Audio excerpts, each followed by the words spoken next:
Good morning, Bitcoiners. Good morning. Hope you're doing well. Good morning, Hassan. Hope life is good.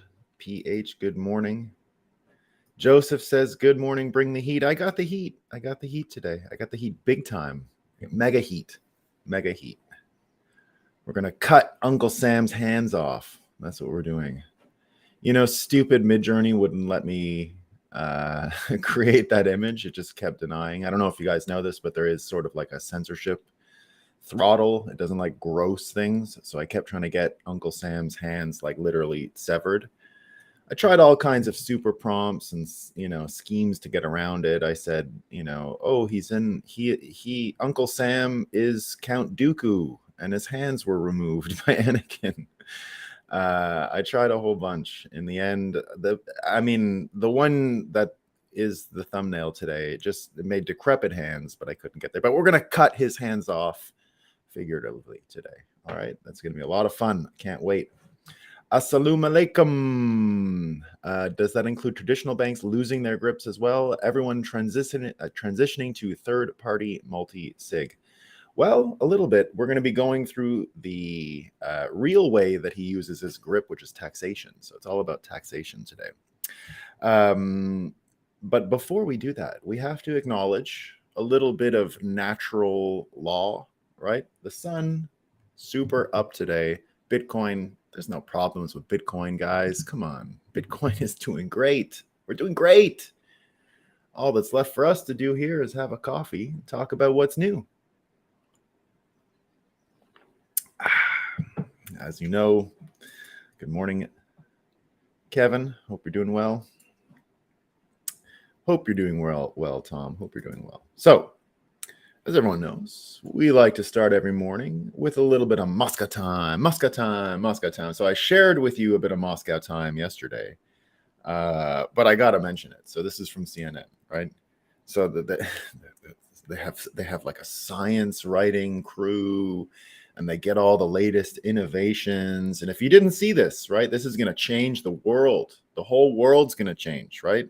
Because we got shipping and they're worried about globalization and what about Greta's feelings, and they have to use gas and diesel, no good diesel, right? What does CNN say? Giant kites could pull cargo ships across the ocean and slash their carbon emissions.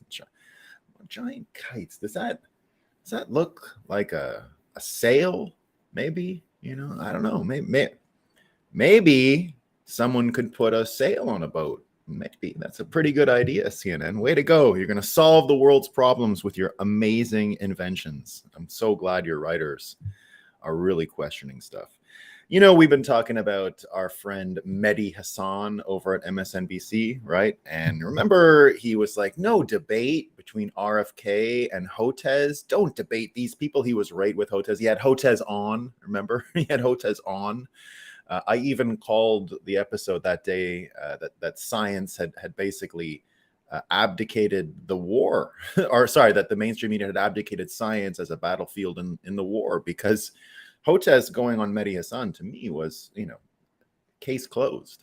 So now Mehdi Hassan is saying, because, we said yesterday there was the big news that maybe COVID came from a lab leak, right? But Mehdi Hassan, of course, is shaking his head. This is the headline. He's shaking his head. Mehdi Hassan is shaking his head at the COVID lab leak advocates who say a intelligence report vindicates them when it does nothing of the sort. Come on. So Mehdi Hassan, right? The case for COVID's natural origin has never been stronger. Listen to Mehdi Hassan.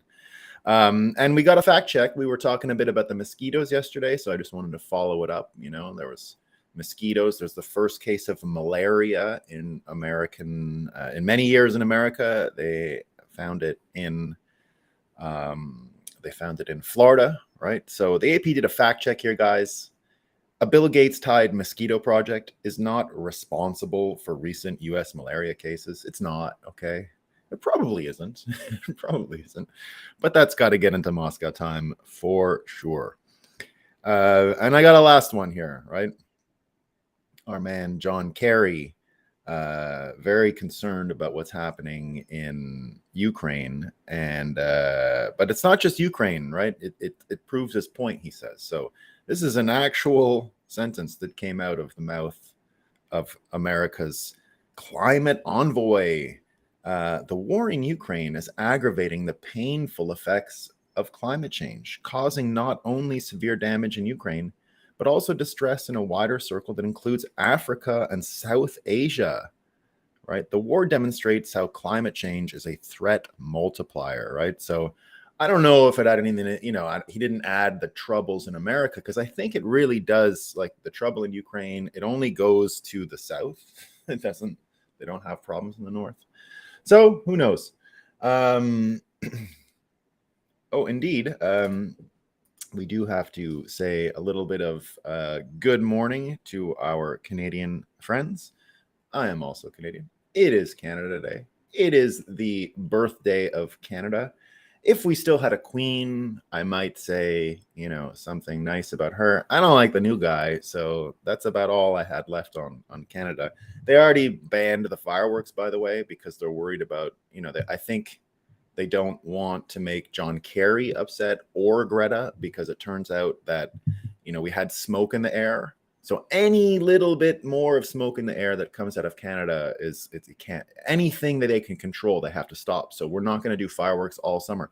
Normally, Montreal does the world competition of fireworks all summer, right? So every Monday, a different country takes its turn. And in my whole life, every Monday, I got to enjoy an amazing fireworks display every single Monday night. This year, because there's going to be more smoke, right? And he already had a lot of smoke come down, and then the fireworks have smoke, so they had to ban them. They had to ban them. So the good news: just let John Kerry know, let Greta know that we're doing our part in Montreal. We're not going to have any bagels made from fire, right? So no wood fire bagels. That's over. Right, because that was it. There was getting particulates in the air, so the particulates no more, and the fireworks too. Because one of those fireworks, when it blows up, it has smoke, and that might just head down to you guys in the United States, and you might get the orange sky again. Right, you don't want that. So we're not going to do fireworks in Canada. No way. I've had to break that to my kids. Wasn't easy. Now, you might not have heard any of this if you're not from Canada, because things are changing quickly in Canada. I don't know if you heard about this. This is not Moscow time. This is not Moscow time. This is real news, actually real news.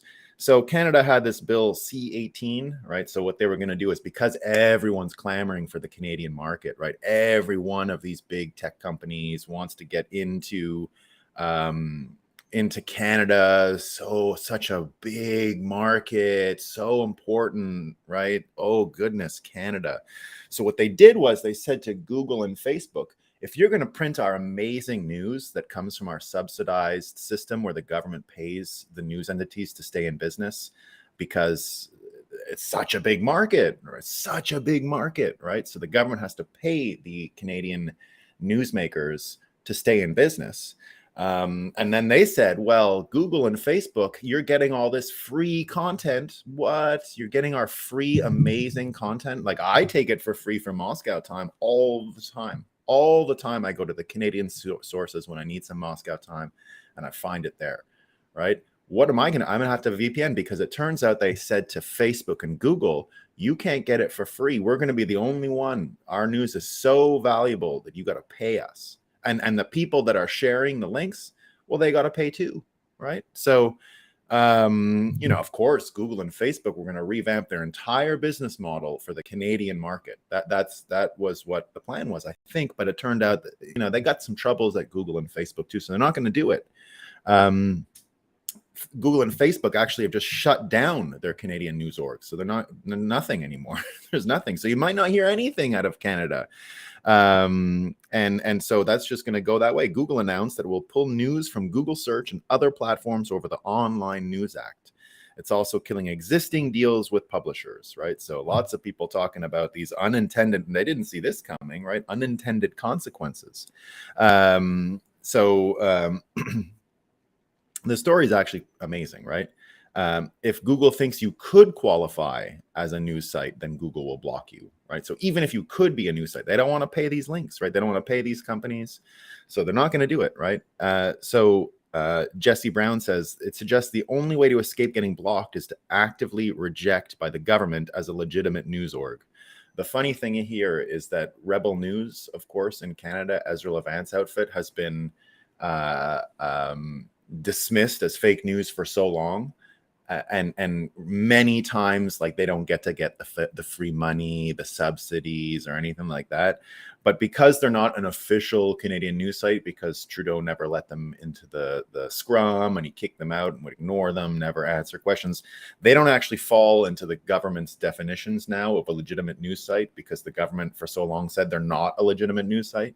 So they're the only news site getting picked up by Google and Facebook now out of Canada. So you got to appreciate this stuff, right? You got to appreciate when this stuff happens. Oh, and I think the Netherlands has some kind of holiday to do, doesn't it, today too, doesn't it? Andrew Williams. As I understand, it's also a holiday there. I could be wrong. And then there are repercussions of this thing. So it's called Bill C-18, right? And now they don't want to pay the links. So the basic story is that, and Facebook did it, right? So here's Rebel News reporting on it. Google is now following Meta's precedent and will soon ban access to Canadian news content in the country. Both companies refuse to comply with Ottawa's plan to force tech giants to compensate news publishers for repurposing their content online, right? So you're just not going to get it. So now the whole plan of this thing was that the government wouldn't have to subsidize as much, because now the big tech was going to come in and give them money too, because it's so valuable. Remember, it's so valuable. The Canadian market is so big. You guys all know the population of Canada, right? It's 40 million roughly, but most of those are NPCs and don't really matter. So the actual, like, active player population in Canada is quite low. And so there you go. So now right away, CTV, right? That was their big plan. They're going to have this new source of revenue because everyone's going to be sharing CTV links on Twitter. Everyone can't wait to share Canadian mainstream subsidized media links on social media. It's what everyone's doing, right? So then the news guy gets on yesterday and starts saying, "Oh no, it's not going to work. We need more money now. The money looks like it's not going to be coming in from Facebook and Google. So now we need more money." So Ezra Levant picks up on it. And so this is the journalist trying to sound serious, right? That they're removing the news links, right? Because they're not news. And Ezra says, "This isn't a reporter doing a newscast. This is Bell Canada." So Bell Canada owns CTV, and it's a cell provider and owns some of the channels. It owns Canada's ESPN and a few others. This is Bell Canada corporate shill auditioning for more bailout money on Trudeau's casting couch. C-18 forces Google and Facebook to pay even for linking to news, something this liar never says, right? Because in the thing, he never said it. So there you go. And the weird thing is, so all this going on in Canada, it's Canada Day. You might not hear about it, right? Because you're not going to see links to Canadian news sites anymore, because no one's paying for Canadian news. Nobody in the world. It's never. But it looks almost exactly like something we're seeing over in Europe. So this is, everything going on in France right now, huge riots, protests. The scale of them are pretty big. Hard for me to say, because it seems like France does this every couple of years. I remember in 2006 or something like that, they had a big riot there, and it was at the time all about, I think, maybe pensions again or something like that. It's always the same thing. Every couple of years, they rip up the streets and throw them through the windows. So this time, everyone's saying it's way crazier than the other times. I believe it. I mean, it seems to be getting crazier. They had a big couple of days a few weeks ago, again, on the retirement age. They moved it from 61 to 63 or something like that. Boom, country erupted. This time, it's more of a George Floyd situation. So there was a young North African boy who I guess was shot in a police stop or something like that. The images look very crazy. The police were sort of on top of the car and they drove away anyway. And anyway, all kinds of mess. Kid's dead. Real sad, right? I doubt the kid deserved to die. And the police probably could have acted in a better way. But anyway, it sort of doesn't matter, right? Who knows what really happened and to start this, but boom, it started and we've got major trouble. So the reason I even bring up the Canada thing, so this is just us before we get into the France thing, I just want to mention that Germany has very similar rules about news as Canada, and not so much the paid piece, but links to news and fake news and this and that. And the images, as I'm being told, the images from France are not making it to Germany. They're getting suppressed on Twitter and other places because even Twitter is suppressed by the German government. So apparently the Germans have literally no idea what's happening in France right now, which might happen to the United States if anything ever goes crazy in Canada again, right? So we'll figure it out, though. I'm not too worried about it. So let's go back to what's going on in France. So the country's getting destroyed. The French president came out yesterday and blamed video games and bad parenting, right? So his plan was to say it's the video games. He said that you've been watching too many Grand Theft Auto things and then doing it in real life. So that's all it was. It was the video games. And he's been blaming the bad parenting. A lot of people bringing up pictures of the parents also participating in the looting. So, probably right about the bad parent part. But here's where things are getting wilder, right? Here's where things are getting wilder. Both the police and now part of the military have said this is a civil war. This isn't even police work anymore. And they came forward and sort of presented this to the president. There's a letter that's out there. They're calling it the threat of de-civilization. And the letter itself that came out looks a little bit like this. It says, let me find it. So this is from the French soldiers. Let me find the police one. So this is from the French soldiers. I'll read this one first. A letter signed by 1,000 active French soldiers and 20 retired generals has been issued warning that a civil war is brewing. All French people must now answer the question, do you stand with the traitors and their foreign hordes, or do you stand with your own people, right? So that's one way of looking at it. Not really the way I look at it, but we'll keep going. Then there's this one with the French, let me find it. This one from the French police service. And what they said that was interesting was, if you don't help us now, within a matter of days, we're going to be the resistors against the occupying force. So basically just saying, we're sort of in control right now of the situation, but within no time, we're going to be the resistance. So this thing's about to flip. And if you look at the images, it's they found weapons caches. They got into weapons, so the rioters are looking pretty well armed, using a lot of fireworks, looting across the country. They're very close yesterday. I don't think it happened, but they were very close to getting into the Louvre, which would have been wild. But that didn't happen. Arnaud Bertrand says the following. He says, we're truly witnessing a radicalization on both sides in France.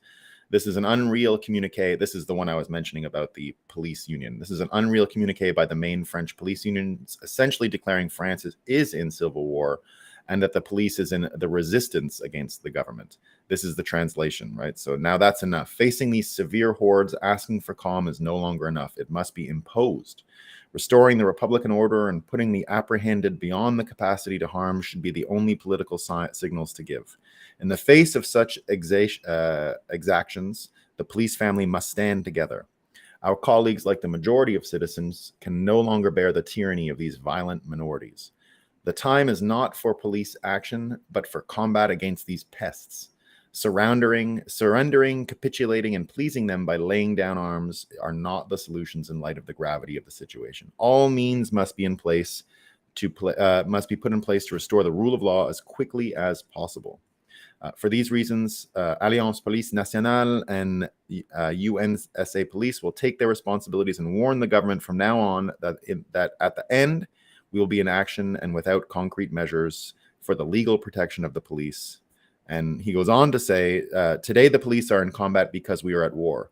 Tomorrow we will be in resistance and the government will have to become aware of it, right? So basically, it's a French way of saying we're about to lose and we're going to have to be a rebellion to get power again. That's how close they are. So don't really know if that's the case, but things are looking indeed pretty wild over there. Now, we've seen this before, right? Let's not go too far with France. As I said, this is kind of par for the course over there. This does seem a little more extreme and a little wilder. But it does remind me of the... so I don't know if you guys ever heard about this book or know about it, but there is a French writer named Michel Houellebecq, right? I don't know if I'm pronouncing his name correctly. He wrote a book many years ago called La Soumission, the Submission. And the story is sort of like this. It predicts France now, and there's a political election. I think it was the 2022 election or something like that. But it was around now. And the argument goes like this. It's all told from the point of view of a French professor of the French Revolution, right? So a professor of the French Revolution at the Sorbonne, is the protagonist. And what happens is it's set in the context of this election. Now, the French system has anyone can run for president in the first run. And then the top two go into a runoff, and whoever gets 50% moves forward. So there's kind of like two direct election instances to pick the president. So instead of a party primary, it's a whole bunch of people. The top two, about a month later, they do an election, and a month later, they do a runoff for the top two, and that's how the president is chosen. And it usually falls about 2 years after the U.S. elections. So something like, it's like 2022. That would make sense. So, or maybe even 1 year out. Anyway, it happens right after the U.S. election. So the context is there's a candidate who's conservative, right? A conservative, it usually falls into conservative liberal. But in this instance, the conservative candidate is a Muslim. And the Muslim person who's running ends up gathering all of the Catholics and all of these Christians and all of these other people, and they create sort of the conservative coalition, and they win the election. And so now all of a sudden France changes really quickly. And this guy at the Sorbonne finds out that where it was once all pretty girls walking down the hall, flirting, everything turns into like arranged marriages, and the professors that are French use this arranged marriage system. Basically, Sharia law moves into the lifestyle of French people. And in the end, this guy, in order to get ahead, this professor to get ahead, sort of joins in that system and starts teaching sort of Islamic Sharia stuff, and also does the arranged marriage thing and Anyway, the point is that a professor of the French Revolution, there's not going to be you're not going to notice when the spirit and the fire of the French Revolution are over. It's going to end in a whimper and quietly, and it will just be a French professor marrying an arranged marriage situation, and that'll be the end. Because the point of this professor being a professor of the French Revolution at the Sorbonne is supposed to be a big deal. Like, they should have conviction, they should have belief, they should have all of these things. And in the end, this person just, throws them away and wants to get ahead politically and wants to get ahead in their job. And that's all that really matters. And they don't care. And that's the whole story, right? So it's called submission, soumission, right? And how it would maybe happen in that country. Now, I don't think we're headed anywhere near that, right? I don't think we're headed anywhere near that. But you should see some of the crazy stuff that's happening there right now. And I'll explain how it sort of relates to La Soumission and America and where it's headed. So now the context of La Soumission is things that did get so out of control that there was an appetite for this kind of discipline and all that. Now, I don't know if you've seen some of these images, but even that thing where I said, like, Uncle Sam losing his hands, I got that because you don't have to go look at this. It's one of the grossest things you'll ever see in your life. But there was a guy who tried to protect his own property in these riots, and they cut his hands off. His hands are gone, and there's video. It's unbelievably terrible. Like it's one of the grossest things I've ever seen. He's just sort of lying in the ground, and his hands are there. You can see them in the images, but they're both cut off. They're gone. No hands, right? And that was for trying to protect his own private property. So normally in the Islamic thing in Sharia, when you steal, they cut your hand off, right? This was a perversion of Sharia law, if there ever was one. This is a person getting his hands cut off for protecting his own property. Pretty dark stuff, right? Pretty dark. They say there's a whole bunch of images. They let zoo animals out. That's been fact checked. That happened years ago. A circus had some troubles, zebras, lions, all that kind of stuff. So that's not happening. You have so there, the Ulambek thing, we've seen other politicians come forward, and that's sort of what Beauty On, I don't know if you guys follow Beauty On, great Bitcoiner. He says exactly that. Not exactly what the Hollenbeck book predicts, right, about a Islamic conservative leader taking over the country, but this is what he says: if enough desecration happens in France, the entire population will vote for a super Zemmour.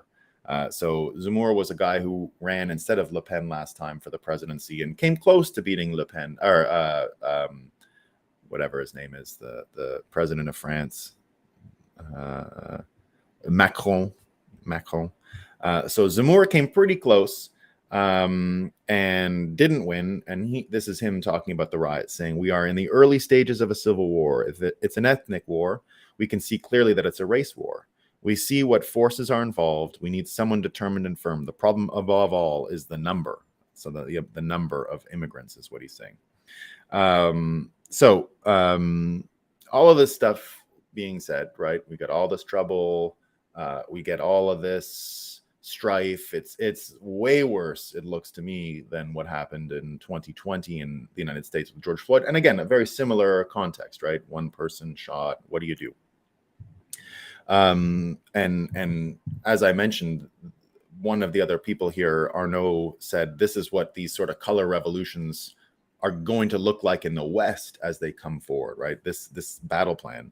And Cernovich says almost the exact same thing. He says, look at France.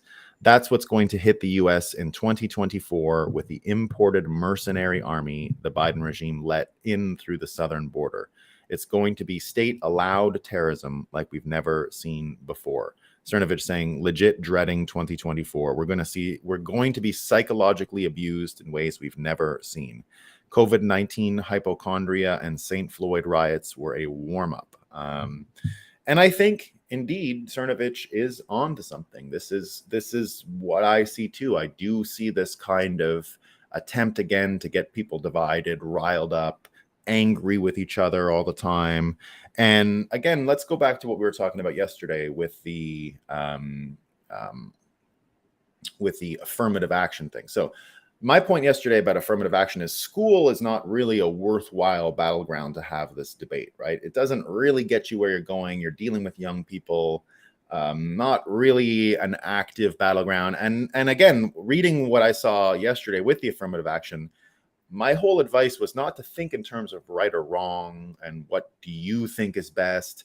My point was to just look at the reality of it. It wasn't going to make a difference, right? Already you saw the universities say, oh, we're happy to comply with this, because they were given a workaround right inside of the judgment, right? They can still do affirmative action, just can't call it what they used to call it, but nothing is going to change. Nothing at the university level is going to change. And that's why I said, this is all just totems. This is all just shibboleths, as our friend SBF educated us on that word. I didn't even know what shibboleth was until SBF said it.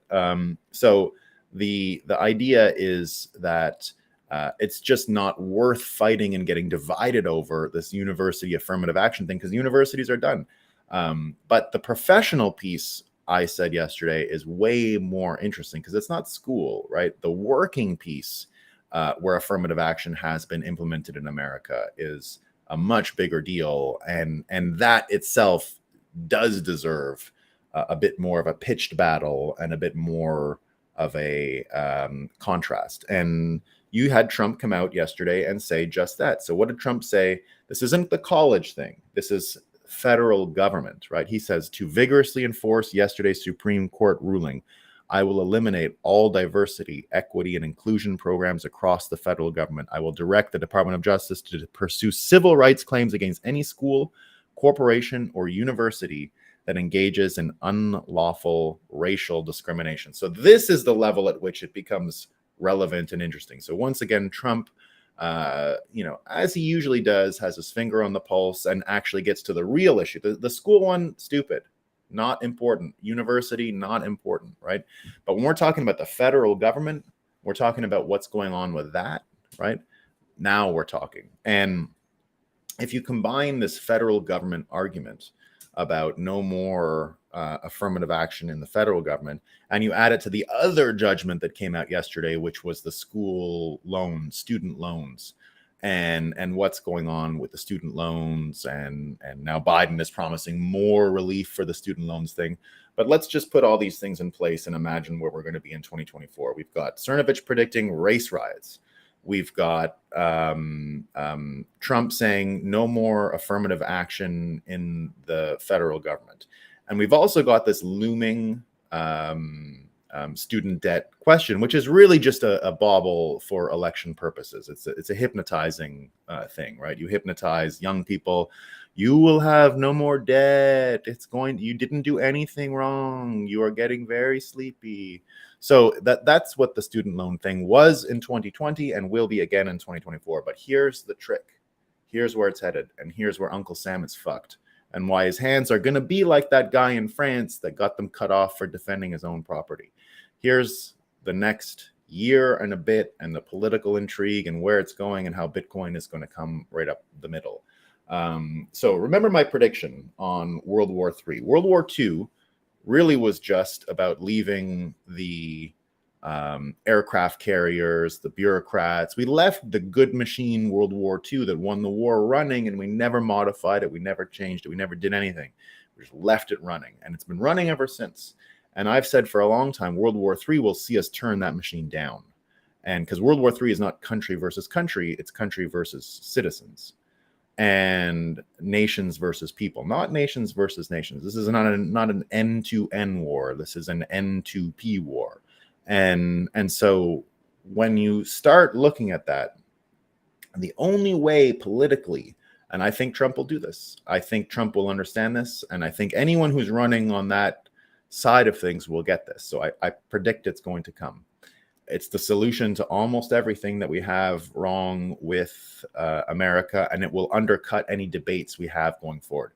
Trump has a silver bullet here. And when you add up this approach to student loan forgiveness thing, there is one way to get rid of it for real, and that will make everyone happy, which is a massive, incredible, unprecedented reduction in federal income tax, instead of a jubilee on the debt, right? So no student debt jubilee. Jubilee, by the way, being what the word that was usually used when debts were forgiven, right? It comes from rabbinical law, and that's what it's been, right? The original jubilee was not to celebrate the king's time on the throne, right? I went to the Golden Jubilee for the Queen in London 20 years ago or whatever, and it was not a party for royals back then. It was debt forgiveness, right? It was every 30 years you got all debts and started over. So a debt jubilee, right? So there will be no debt jubilee, but in order for the system to maintain some degree of fairness and some degree of what's in it for me and how can I look out for myself, they're going to approach the huge tax rebate thing as the way to do it. Now, the reason why Trump and these guys are going to want to do it is because they're going to have to shrink the government. If you get rid of all this, it's the cleanest way to get rid of all this diversity stuff. Just burn it to the ground.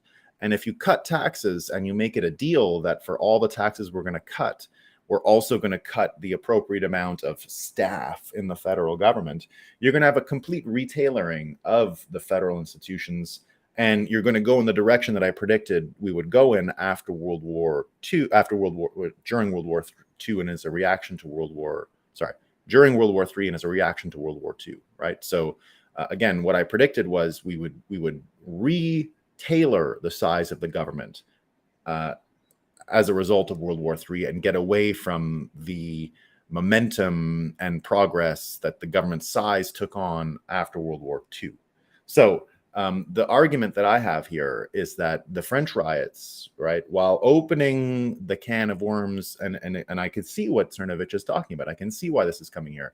What Beautillon talked about, right, the opening the door to a real conservative French person who might actually just totally change things. So the Omenbeck novel, right, which predicted a Muslim fella doing it, might be the case, but I think you're just going to get any kind of conservative in France. And we've been saying it for a while, but we might be at the tipping point now. We might just be. Now, France has lost a ton of talented people. I don't know if you know, but if London, for example, counting all of its French people, was a French city, I think it would be like the 4th largest French city in the world now, or something like that, right? And that's just all the Parisians that have moved to London. Quebec, for example, has enjoyed the largest influx of French immigration it has received since the time of de Maisonneuve and Champlain, when the country was founded, right? So that's more French people moving. For a lot of France people, they think of Quebec as like El Dorado, as a place to go and be in America and make money and start businesses. Because, Quebec, despite all of its troubles, still is an American place with a very American attitudes, very entrepreneurial. If you go to certain parts of Quebec, you're going to see some of the most beautiful small businesses, creative, real attention, right? Quebecers care about their properties and their lawns and all of these things, and they spend a lot of time and have a real appetite for good quality stuff. So there's a million little businesses in Quebec, despite our huge tax and white collar bureaucrat labor force. Quebec is still a very dynamic place, very easy to start a business in Quebec, as opposed to France. So you still have this huge attitude of French people moving west, right? It's west to them, right? So Quebec is sort of like the Wild West for French people. Weird for Americans to have that frame because it seems so East Coast. Quebec is very East Coast to a North American, right? Very academic and credentialist, and like, who are your friends and all that kind of stuff. But way less than France. And so the contrast for French people see Quebec as this kind of utopia to make money in, which is absurd to people who are from Quebec, right? But again, the appetite that Beautillon suggests here, that France will go towards a conservative person, which mimics the Hollenbeck novel, right, I think is right on. But again, what Cernovich says is that this stuff is coming to America. And I think I'm not saying he's wrong at all, right? But what I'm saying is these events are going to start American risk-taking, let's say, and you might get what Trump said here. That's kind of risky. You wouldn't have said something like that even 2 years ago. Trump is now saying it clearly, unequivocally, and I think you can take a lot of that anger from the student loan thing and the affirmative action thing and turn it into something completely new and fresh and different. And I think you will get a whole new group of people that will support what he's up to. So I'm not sure. Here's Raw Egg Nationalists, Baby Gravy 9, saying something similar to what Cernovich is saying, and making a prediction on 2024. And then I'm going to add how I think this isn't going to play out exactly as they say. It's increasingly clear to me that this is the playbook for the internal color revolutions that Western nations, beginning with the US, are facing. A racist police killing leads to massive protests, which are largely stage managed by the authorities, who hold back the police and prevent an effective response. The massive artificially increased damage is claimed to represent the scale of public anger against the injustice within the system. And so there follow massive purges of racists who are really just patriots and the only people with effective institutional power to resist the corruption of the regime and the replacement of the native population. French police unions are already protesting or threatening protests in the face of the government's refusal to clamp down hard on the rioting. You can bet any police members involved will be purged. The same will be true of any members of the armed forces, including senior staff, who voice their opinion publicly or privately about France's managed descent into ethnic civil war. So what he's saying is more or less that you're going to have people who don't want to participate in the government. But there aren't just new ones around the corner. They're not going to replace these. This is a massive bet that these forces can get over the gulf of creating a riot and then cleaning it up. I don't think they can clean it up. All right. I don't think you can just create these problems and then clean it up. Now, I agree, it looks like the plan, but the plan has weaknesses. And the weaknesses are people who are done with government changing their ideas on democracy, changing their ideas, especially on the influence of money and the state, and separating the money and state means that you're going to have way more folks interested in attacking really the power of the state to grow itself and to tax. So weirdly, all of this violence, I think, falls into the same logic that we saw in Sovereign Individual, for example, that the saturation of the state in our life will become so untenable, so difficult, so unpalatable that you'll have enough people simply wanting a solution from getting away from the state itself in any form, in any way possible.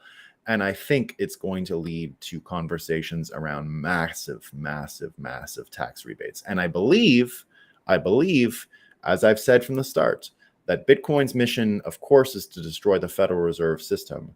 But as a corollary, we're going to destroy the IRS taxation system simultaneously. They came in together and they will die together. Now, I know the IRS was actually formed in the Civil War, but its power of taxation of our income only happened in the First World War at the same time as the Federal Reserve was created.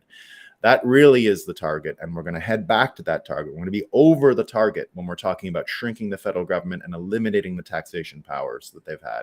And by doing those two things, we're going to make the 2024 election, again, my prediction, all about Bitcoin. All about Bitcoin. The political philosophy behind Bitcoin, voluntarism, how do you build things without government involvement? How do you do all of this stuff? I think that's what's going to allow us to broadcast our ideas to the entire world and all of the American population. The choice is going to be really, really clean this time. And so for those reasons, I think we're coming to an end. Now we saw here's Sticks, Axe, and Hammer sort of predicting something similar, right? So now, remember we talked about these influencers that the White House hired. One of them is the Harry Sisson, this really punk puke looking kid. Says, amazing, President Biden just announced that he will invoke the Higher Education Act to bypass the conservative. He always talks like this too, to bypass the conservative on Telegram or TikTok. Majority of these regarding their terrible ruling, right? So Stick says, thus resulting in yet another eventual loss before the court, which will likely coincide with the election, amounting to a bribe of millions of voters who vainly hope Biden is serious about helping them. A tax rebate takes care of all of this, all of it. And I think people are not so stupid that they won't understand that massive decrease in tax in America will solve the student loan problem instantly if people don't have to pay that kind of tax anymore. And you won't be funding the war machine. You won't be funding the bureaucracy.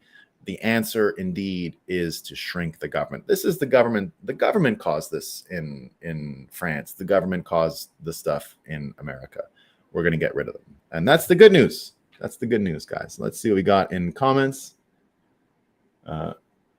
Lots of Holland, lots of Dutch people. Well, all you Dutch people, we're going to be in Holland October 12th and 13th. Come and see us, Andrew Williams. Come and see us, Cat23. We'd love to see you. We'd love to see you. Love to pay with lightning, she says. Amazing. Look at all of these Dutch people. We love them. Find the contract. Is it Toads? What are these? I guess we got Twitch. Doesn't care. Yeah, see a French guy. Good book. French media and Soumission don't report the riots. There you go. Yeah. Professor's real girlfriend has to move to Israel, if I remember. Yes, you are correct, Carpenter. That's exactly what happens in the book. I don't remember. I read it. It came out in 2015 or something, so I haven't read it too much since. Trump sounded great in that moment. Unfortunately, he's on the campaign trail and makes bigger promises that he can't keep. Yeah, that's true. That's true. Oh God, not Trump. Do you have a broken brain? Dystopia sucks. You have a broken brain. The only way they can do anything to bandage any of these social ills is to print a ton of money. Bitcoin fixes this. Or stop, right? Or stop. We'll have when the U.S. loses its focus and starts fighting itself. We'll see if that happens, dystopia. We're already fighting ourselves. I mean, America's already in a dystopia. Let's just be honest.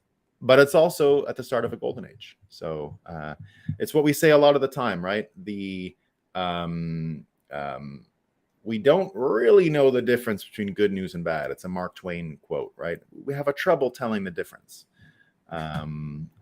Montana to you. Ohio gozaimasu. Bitcoin graffiti. Hope you're doing well. I like your idea of subsidizing Starlink internet from yesterday for everyone and putting federally subsidized education classes free for everyone online. Yeah, did you see someone even did the math? Like there's something like a few million rural homes that still don't have high-speed internet in America, and the budget is like 40-something billion to solve it, and it turns out to be something like a few $1 million per person without high-speed internet, and everyone's just like, just give them Starlink. It's over. It's $700. You're done. I always get Rebecca's in Maine coming to shop at so much anymore. Amazon probably helps with that. Yeah.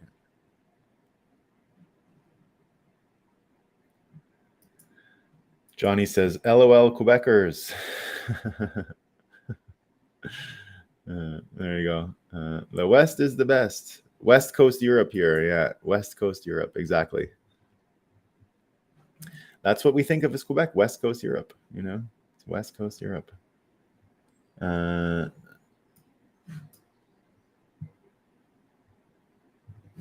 my goodness. Look at this. Hammersod. This is a terrible story. I was too brown for the neighbor's swimming pool as a kid. Now they're calling me racist as a smear campaign because I'm awake. Unbelievable. I'm sorry you're going through that, Hammersaw.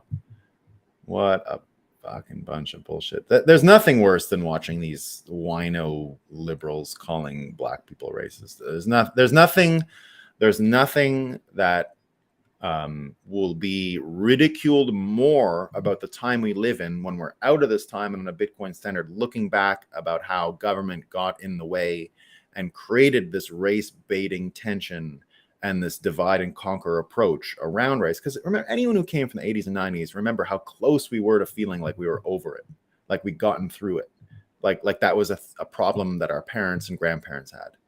And to see it come back this powerfully, you know, it's artificial. It has to be artificial. And I think it's going to be the main thing you hold up at the end of it. Again, it's why I think we got to drop these people from space, because, you know, not everyone, but like 10 people need to be dropped from space as public execution to let everybody know that they can never do this again, and you can't ignore it. And there's got to be one of these, someone who deliberately race baited, got to be dropped.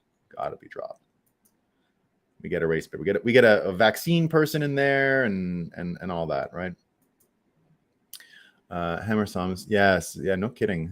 You're right though. Playing on an even playing field is the best for everyone, but the people who got benefits from the current system over others.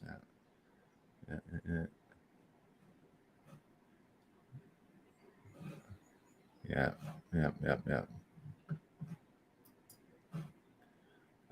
When you just hire on skin color, the system degrades more and more. Merit is the way. Absolutely. Proof of work. Now, remember, I agree. I said it yesterday. I agree with all this stuff. When we were talking about colleges yesterday, my point was that college is not worth fighting for. It's lost ground, right? It's not useful.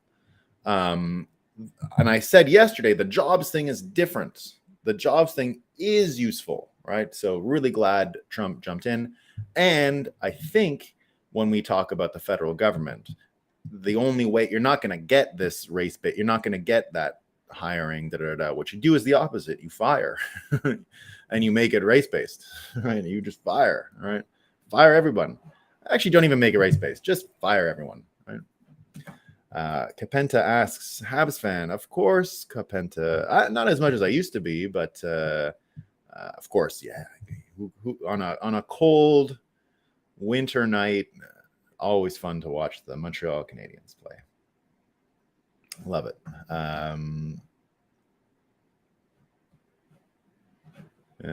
Brutal trying to trade. Yeah, we don't know how to trade Bitcoin. Nebraska gains. We tried for years. That didn't work.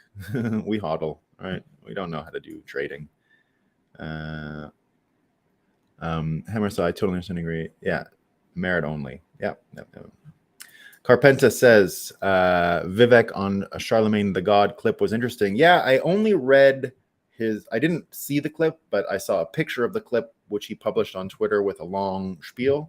And indeed, I mean, Vivek is awesome on this. But remember, Vivek has an attack vector. He's a Brahmin, right? Did you know that? You know, the very classist system in India that he's from. The problem is you're always going to find someone who will just call him white. They'll count him as white. Yeah, he's a white guy. To the race baiters, he is a white guy, right? 100%. And remember, the whole thing about the Harvard affirmative action was against people like him. It was Asian Americans, right? Asian Americans. So they'll always. There are some people who will never take Vivek seriously because of his class in India, because it's high. He's a high class Indian, right? So there you go.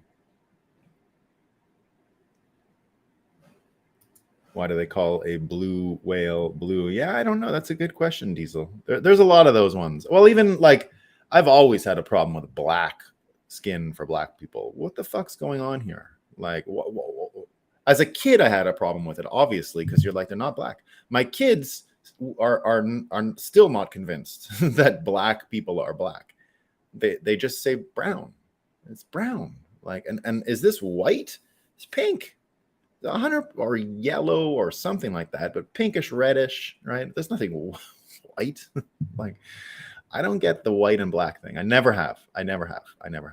If you even remember crayons when you were a kid, right? The colors didn't work. White and black. Try to color people in those colors. Neither work for coloring as kids. It made no sense. Remember skin color before people got worried about racism. And when North America, or at least Quebec, which is still almost totally white, right? There's not, Montreal has diversity, but the province of Quebec is extremely homogenous. When we used to get colors when we were kids, it said skin color and it was like pink, right? It's skin color. That was a color of a crayon, and it wasn't brown. That's institutional racism, some would say, but I think people can get over that one. So there you go. All right, team. That's all I got for today. Hope you're all doing well. I will be celebrating Canada Day with my family. They'll be back from Montreal shortly. This is this, by the way, is the team that Jackie Robinson played for, that broke the color barrier.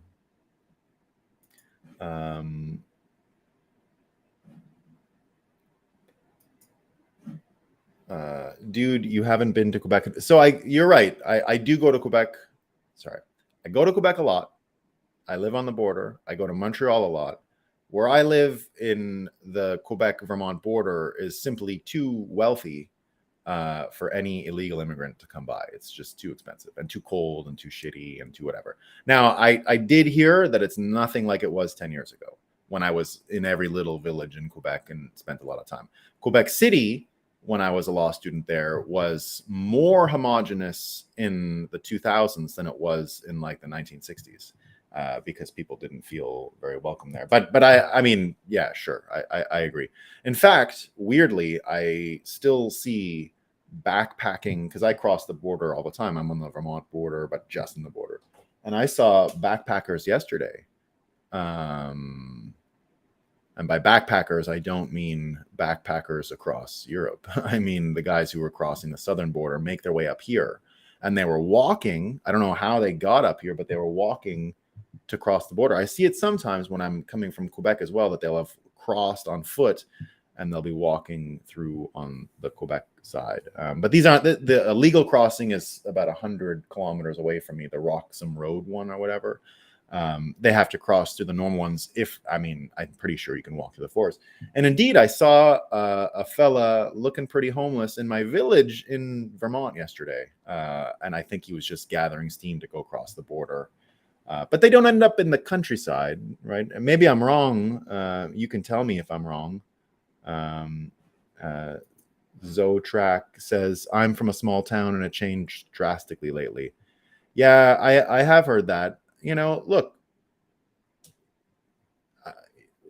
Quebec is still different than the rest of the continent. Like if I go to a coffee shop in Quebec, right? A coffee shop, I don't have to speak Spanish to order a coffee.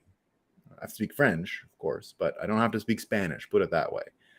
In America, in all the states, you have to speak Spanish just to get a cup of coffee, right?